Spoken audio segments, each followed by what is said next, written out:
Today we're going to talk about toxic relationships and how they affect you.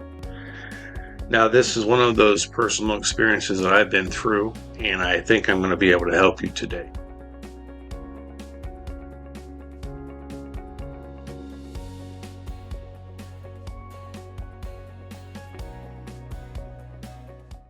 Let me ask you a question. Are you in a personal relationship that is toxic? Let's identify toxic. What does toxic mean? Toxic means if somebody is verbally abusive to you. Okay, it could be a relationship, it could be a work relationship, it can be a friend, it could be a family member, a parent, cousin, friend, whatever, is abusive to you. I was in this and I just came out of this. And actually, I've been in many abusive situations before. Now, how do you handle a toxic relationship? See, this is something that the Lord put on me for a long time. I've had this on me for probably weeks that I needed to talk about this. You're in a verbal relationship. You're in an abusive verbal relationship where the person is negative, they're toxic, they talk down to you, they talk negative about other people. Almost nothing that comes out of their mouth is positive. What do you do in a situation like that? Well, if you're a needy person, I was a needy person for a long time. I wanted friends. I was a social butterfly type of person. I was desperate for friends back in the day. I'd do anything to make a friend, not knowing I was opening the door and letting the bad influencers into my life. So what do you do in a situation that is toxic? Well, the thing about it is you gotta ask yourself a question. Are they affecting you? And the answer is possibly yes, they are affecting you. Okay, so again, how do you get out of a toxic relationship? Well, you got a lot of prayer. Well, ask the Lord, what do I do in this situation? Do you want me to stay with this person? Do you want me to cut ties with this person? It's very interesting when we're in a relationship, and maybe it's the only thing. Maybe it's your only friend. Maybe it's a drive to a job, and the person's listening to really bad music on the radio, and you get into a fight with this person. It's a neighbor. You get into a fight with this person, all the time. So you get to a point where you're about to explode. See, my personality was, when you're living with explosive temper, I'll say it that way. When you're living with an explosive temper, you go from 0 to 10 or 0 to 100 in a second. There is no middle ground. People like to say, count down from 10 to 1, and sometimes that'll help. What happens is that there's a little trigger, there's a little annoyance coming from that person, and it's small, and it's like it's like being pricked on your skin. It's small at first, and then it gets bigger and gets bigger. Toxic relationship is usually one-sided. It's all about them. They don't care about you. They're going to use you to get what they want. Okay, manipulation. Okay, witchcraft, a Jezebel spirit. I don't know if you know anything about that stuff. They are controllers. They want to control you and use you to get what they want. You're a peacemaker. You're not a threat, which means you're not going to rise and get angry with them. You want to stay a peacemaker, but at the same time, it's hurting your relationship. It's frustrating you. So what do you do in those situations? Most of the time, you have to get to the point where you have to cut ties with a person. I'm a literal guy. I've had to ask my friends and Darlene, who's my spiritual advice counselor, what does it mean to cut ties? I want to know these definitions. And a lot of people will say, well, that's easy. You just cut the ties. Not everybody understands that. Not everybody understands cutting ties. It means to separate, to cut your relationship with that person. They're toxic to you. Okay, they're toxic to you. You no longer need to hang around them, socialize with them on social media. They're a bad influence, and it's poisoning you. It's poisoning your spirit. It's poisoning your, that's why it's called toxic. It's bad. Do they care at all about you, or are they using you for self-gain?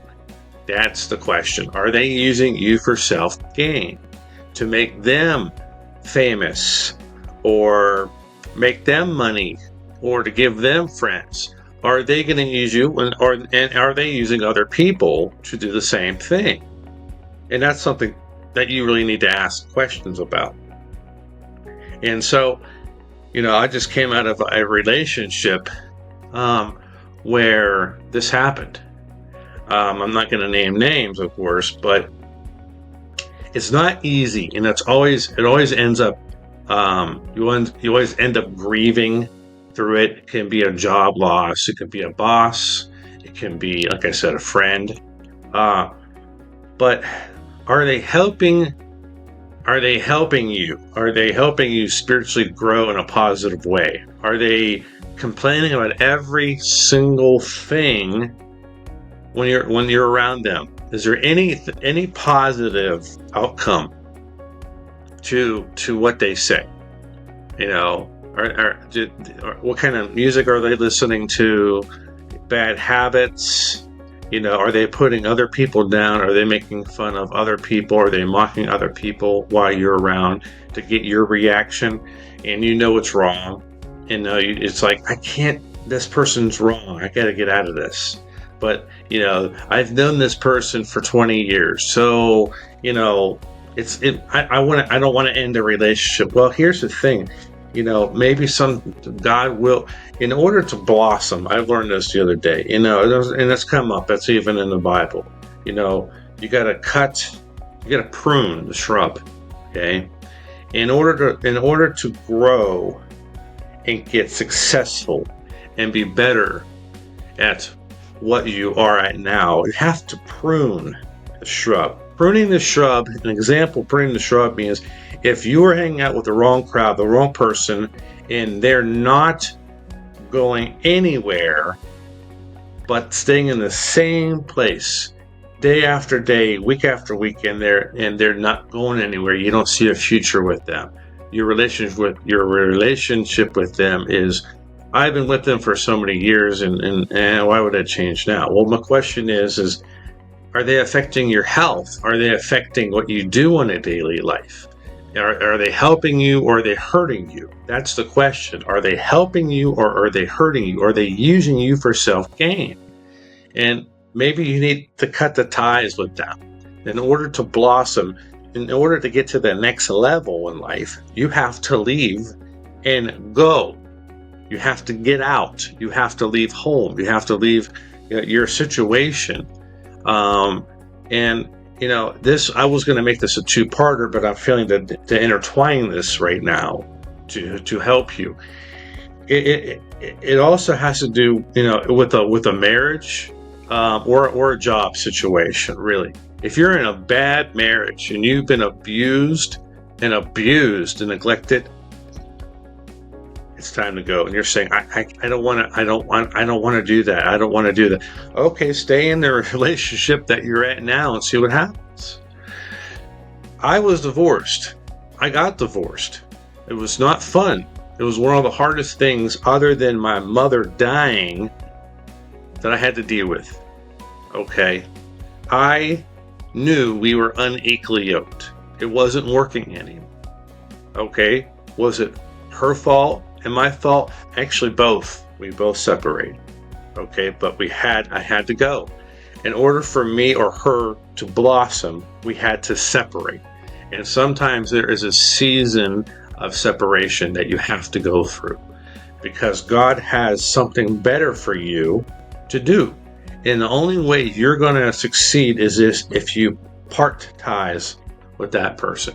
You're in a junk, like they say, there's junk in your trunk. You got to part ties. You got to get out. You got to pray about it. You know in your heart you have to leave, and it's hard because you're thinking, I can't afford it. I don't know where I'm going to go. I don't know what I'm going to do. And I've been with this person forever. I'm not giving you disclaimer. I'm not telling you what to do. I'm not telling you what to do. I'm just telling you I lived this, my life's perspective. Overcoming impossible odds. I have had to overcome multiple possible odds, impossible odds, multiple. So if you are in a toxic relationship, you need to pray about it and ask God, help me, Lord. And you need to have Jesus in your heart if you're going to be if you want to be a Christian, you want to talk to the Lord. If you're not a Christian, ask Jesus to come into your heart and be your Lord and Savior. I'm not ashamed to say that on this channel. I will never ever be ashamed to talk about my faith. He's the one that died for me. I will live for him. I don't care anymore. And I mean, I honestly, it's the truth. Toxic relationship. And it, you grieve the loss of it, and then when that grieving or the anger when it subsides and takes off and leaves you, you're going to feel lighter. You're going to feel better. It's always hard to cut ties with people that you've been around for a long time. And sometimes you have to let go. And I did another video about letting go of people, and you can watch that one too. So I really hope that helps you. Take care, and I'll see you in the next one. Bye. Write Chris today at In His Hands Productions LLC at P.O. Box 4093, Austintown, Ohio 44515. Email us today at overcomingimpossibleodds@hotmail.com. Also, you can contact us on our website at overcomingimpossibleodds.com. This episode was filmed and produced by In His Hands Productions, LLC, out of the great state of Ohio. You can reach us on our website at inhishandsproductions.org. Thank you, and we'll see you next time.